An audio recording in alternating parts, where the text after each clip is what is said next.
Assalamualaikum warahmatullahi wabarakatuh. Innal hamdalillah nahmaduhu wa nasta'inuhu wa nastaghfiruh wa na'udzu billahi min shururi anfusina wa min sayyiati a'malina. May yahdihillahu fala mudhillalah wa may yudlil fala hadiyalah. Asyhadu an la ilaha illallah wahdahu la syarikalah wa asyhadu anna Muhammadan abduhu wa rasuluh la nabiyya ba'dahu.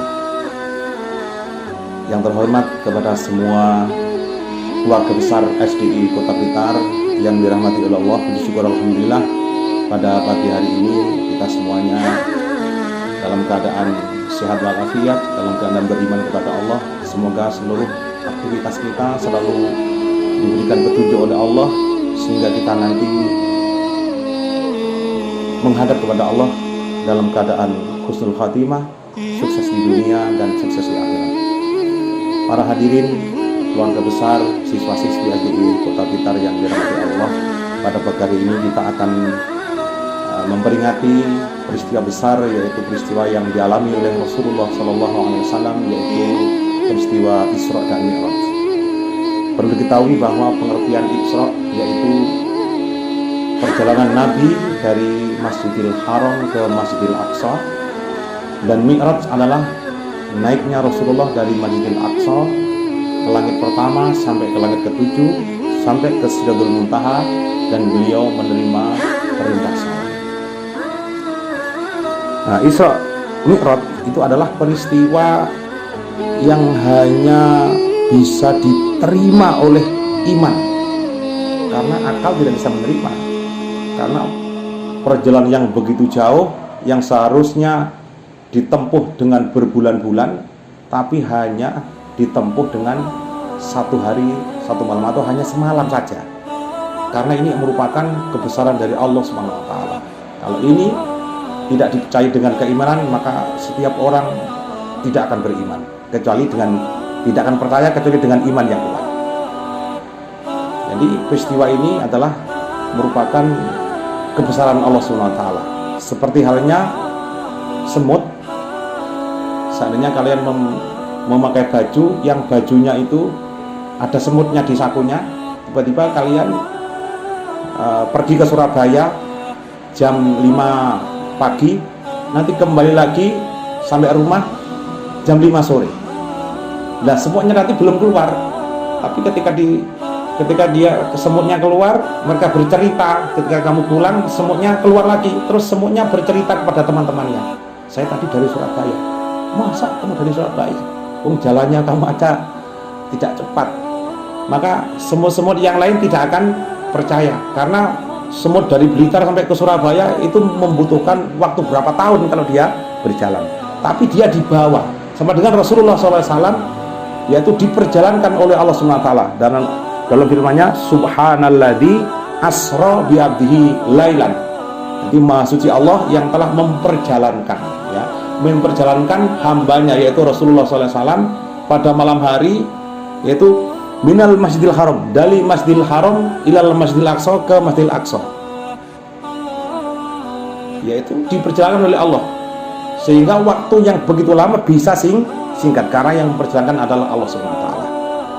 Maka dari itu Rasulullah dalam perjalanannya, Allah bukakan alam-alam yang belum kita ketahui, tapi Rasulullah mengetahui karena Allah membuka jalan pikirannya. Yaitu yang pertama, beliau melihat suatu kaum yang kepalanya dipukuli dengan bongkahan batu besar. Setiap kali kepala mereka pecah, kembali seperti semula dan dipukuli terus menerus, sehingga Rasulullah bertanya-tanya kepada malaikat Jibril, ya malaikat Jibril, siapakah itu? Malaikat Jibril menjawab, haula'il ladzina tatasaqalu ru'usahum anis sholatil maktubah, yaitu mereka adalah orang-orang yang kepalanya berat dalam menunaikan sholat yang diwajibkan. Makanya anak-anak, jangan sekali-kali kalian mengabaikan sholat 5 waktu, karena besok nanti kamu akan memukuli kepalamu sendiri. Makanya sholat itu sangat penting, karena sholat itu adalah tiang agama. Jadi sholat Kata Rasulullah, as-sholatu imaduddin. Salat adalah tiangnya agama, penyangga. Kalau rumah itu cagaknya. Kalau cagaknya tidak kuat, maka rumah itu akan roboh. Begitu juga dengan agama Islam. Makanya sholat itu sangat penting. Karena kata Rasulullah, awaluma yuhasabu bihil abdu yaumal qiyamati as-sholat. Jadi besok pada hari kiamat yang pertama kali yang akan ditanyakan oleh Allah kepada seorang hamba adalah sholatnya. Makanya fa'inkana qad atammaha hawwana alaihil hisab. Jika sholatnya sempurna, maka seluruhnya akan dianggap baik, seluruh amalnya akan dianggap baik. Wa inkana qad intaqasa minha syai'an, jika sholatnya kurang baik, qala Allah Ta'ala li malaikati, kemudian Allah berfirman kepada malaikatnya, yaitu hal li abdi min tatawu'in, maka apakah seorang hamba ini mempunyai sholat sunnah? Fatamal faridah, kalau dia mempunyai sholat sunnah, maka sempurnakan sholat fardu yang tidak sempurna itu dengan sholat sunnah. Alhamdulillah anak-anak setiap hari di SD Kota Blitar diajari yaitu dengan sholat sunnah, sholat duha. Tapi meskipun itu sholat sunnah tidak hanya sholat duha saja, ada sholat sunnah qobliyah duhur, ada ba'diyah duhur, ada qobliyah asar, ada ba'diyah maghrib, ada ba'diyah isya, dan ada sebelum subuh. Yang itu semua adalah merupakan bisa menyempurnakan sholat fardu kalau sholat fardu kita tidak sempurna. Maka itu anak-anak di samping sholat 5 waktu yang wajib, kita harus belajar untuk melengkapi kesempurnaan kita dengan sholat sunnah, baik sholat duha maupun sholat rawatib atau sholat tahajud kalau bisa. Nah, jadi kalau sholatnya sempurna, maka seluruh amalnya akan dianggap sempurna. Jika tidak sempurna, maka wa in tamma jara jami'ul a'mali ala hisabi dzalik. Jika sempurna semuanya, seluruh amalnya akan lewat. Makanya itu sangat penting. Hadis riwayat dari Abu Dzar Al-Ghifari dari Rasulullah SAW, beliau bersabda, man dawama ala shalawatil khamsi fil jamaati a'tahu wa ta'ala khamsa khisalin. Jadi barang siapa melanggengkan istiqomah sholat 5 waktu dengan berjamaah, maka Allah akan memberikan 5 hal. Yang pertama yaitu awaluha yurfa'u anhu dzikul aisi. Yang pertama akan dihindarkan dari kesulitan hidup, maka hidupnya akan dipermudah oleh Allah Subhanahu wa taala. Apapun, sama belajar gampang cerdas, kalau mencari pekerjaan gampang dapat, kalau cari teman-temannya kebetulan baik-baik, punya tetangga juga baik-baik. Karena apa? Fungsinya sholat berjamaah. Yang kedua yaitu manfaatnya orang istiqomah jamaah, yaitu yurfa'u anhu adabul qabri.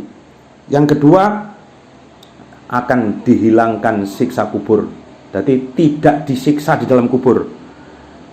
Itu yang kedua. Yang ketiga wa yu'ta kitabuhu biyaminihi, dan dia akan menerima buku catatan amalnya atau raportnya besok dengan tangan kanan.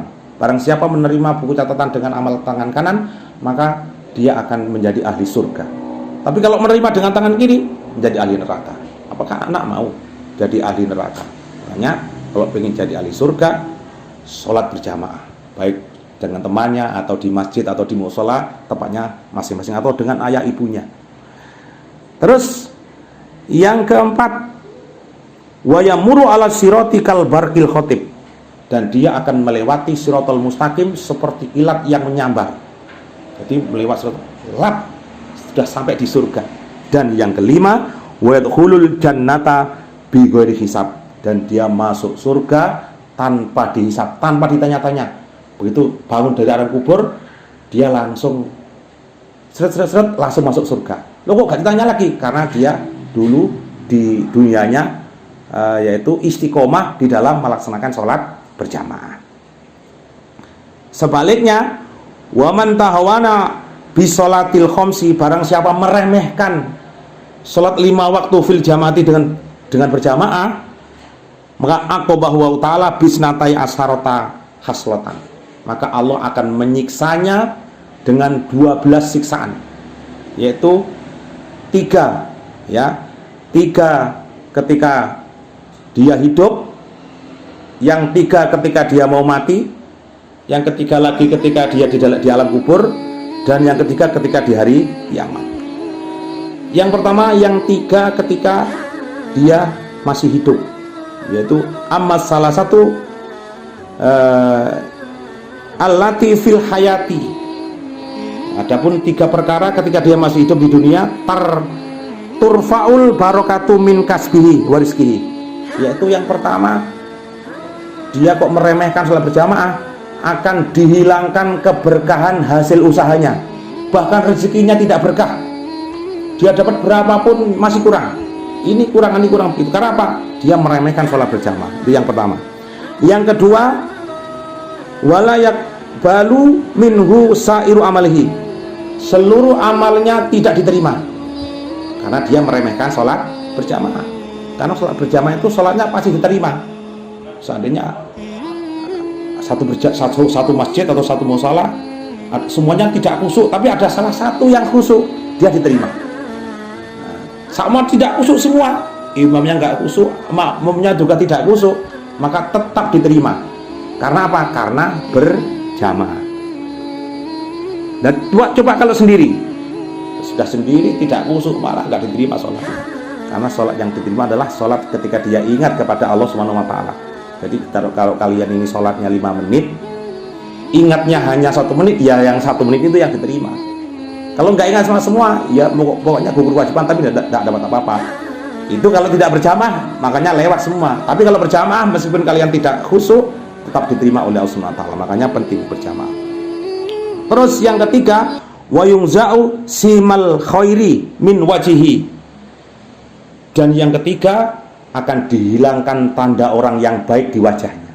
Makanya beda orang yang sholat sama tidak sholat, lihat aja wajahnya, wajahnya kita merengut, kita nampak kita ajer. Nah, makanya penting.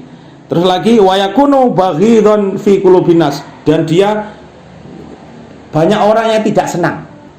Jadi orang yang tidak suka bersenang, banyak orang yang tidak senang kepada dia. Makanya jamaah sangat penting. Itu ketika dunia. Wa ammal lati indal mauti, adapun siksaan ketika mau meninggal dunia, yang pertama fatuk badu ruhuhu atsana, maka dia akan cabut nyawanya dalam keadaan haus. Meskipun dia diminumi terus, tetap haus terus. Dia mau meninggal, Pak saya ini haus, diminumi tetap haus terus. Karena apa? Jarang berjamaah. Yang kedua, jaian, dalam keadaan lapar, mau dicabut luwe, tiga mangan piro makan weteng mesik meneh terus luwe terus. Dan yang ketiga, wayasuddu nas'uhu, dia dicabut dalam keadaan yang sangat berat, sangat keras. Nah ini makanya jangan sampai meninggal berjamaah. Itu ketika mau mati. Sekarang ketika dalam kubur, wa amal lati fil qabri, adapun ketika dia di dalam kubur, apa siksaannya? Yang pertama adalah famas'alatu mungkarin wa nakirin, dia akan kesulitan menjawab pertanyaan malaikat mungkar dan nakir. Jadi makanya kalau orang mau meninggal itu biasanya ditalkin sama mutinnya, Pak Bulan, kalau kamu meninggal terus yakin tidak dulu kubur, ini gua ada 2 makhluk, 2 malaikat yang datang. Kamu jangan takut, itu juga makhluk Allah. Itulah malaikat mungkar nakir. Yang kedua malaikat itu bertanya, siapa Tuhanmu? Begitu jawablah, Allah Tuhan. Siapa nabimu? Nabi Muhammad Nabi. Apa kitabmu? Al-Quran kita. Siapa temanmu? Kita adalah muslim. Meskipun sampai dihafalkan ini, tapi kalau tidak sholat berjamaah, tidak sholat yang dengan baik, tidak akan bisa menjawab.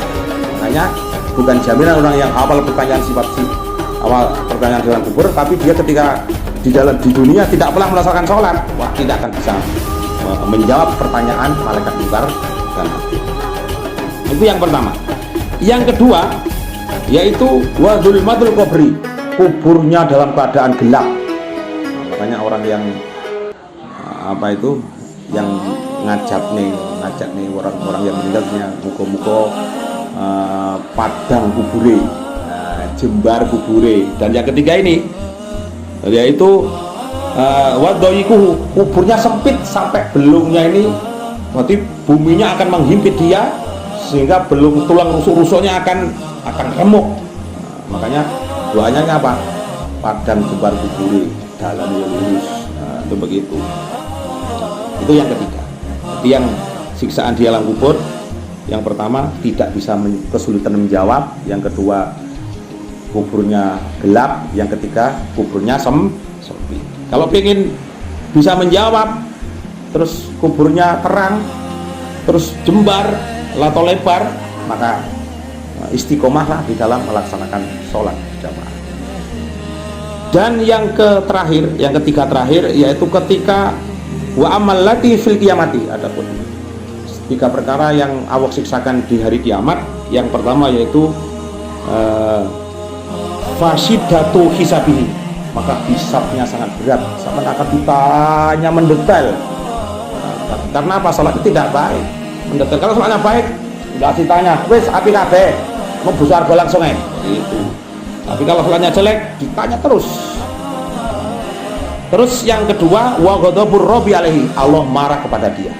Awakmu tak ciptakno nang donya kon ibadah kok malah ngibadahi dolanan ae. Dan yang terakhir, wa uqubatullahi ta'ala lahu finar, dan Allah siksa dia akan dimasukkan ke dalam neraka. Karena itu anak-anak, kita masih kecil, itu harus istiqomah, membiasakan diri untuk melakukan ibadah dengan benar. Semoga anak-anak tidak salah sekolah di SDI, karena di SDI diajari bagaimana ibadah yang benar, sholatnya harus berjamaah. Supaya apa? Supaya nanti kalau sudah besar terbiasa, sampai hari tua, sampai malaikat mencabut nyawa datang, sampai yang dalam keadaan sholat atau dalam keadaan beribadah kepada Allah Subhanahu wa Ta'ala. Untuk itu, marilah kita semua jaga sholat kita, lebih-lebih kalau bisa harus berjamaah, ya.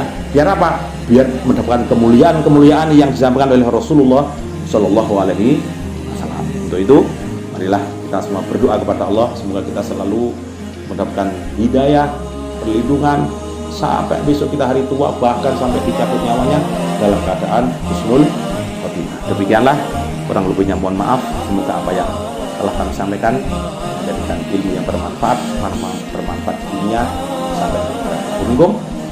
Subhanakallahumma wa bihamdika asyhadu an la ilaha illa anta astaghfiruka wa atubu ilaik. Wassalamualaikum warahmatullahi wabarakatuh.